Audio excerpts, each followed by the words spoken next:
2021 പ്രളയത്തിൽ തകർന്ന കൊക്കയാർ പഞ്ചായത്തിലെ വെമ്പിളി കമ്മ്യൂണിറ്റി ഹാൾ ജംഗ്ഷനിലെ പാലം നിർമ്മാണം പുനരാരംഭിച്ചു.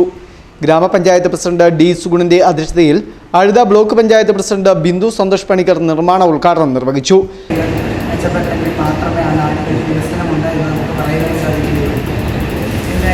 ഇപ്പോൾ നമുക്ക് ഇന്ന് ഈ പാലത്തിൻ്റെ നിർമ്മാണം പൂർത്തിയാക്കുന്നതിന് വേണ്ടിയുള്ള ഫണ്ടെല്ലാം അതിൻ്റെ കരാറുകാരനെ നിർമ്മാണം അറിയാൻ സാധിച്ചത്. എത്രയും വേഗം പാലത്തിൻ്റെ നിർമ്മാണ പ്രവർത്തനം പൂർത്തിയായി നമുക്കെല്ലാവർക്കും അത് ഒരുപാട് പ്രയോജനപ്പെടുത്തുക എന്ന് ആശംസിക്കുന്നു.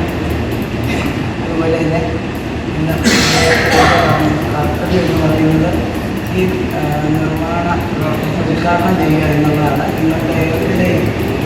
Block panchayat vice president John P Thomas, division അംഗം Noushad Vempily, gramapanchayat vice president Rajani Rajan, block panchayat standing committee ചെയർമാൻമാരായ Vanitha Sukumaran, Ajitha Santhosh, K Jeevamol, gramapanchayat standing committee chairman Ayoob Khan Kattaplackal, Eapen Mathew തുടങ്ങിയവർ പ്രസംഗിച്ചു.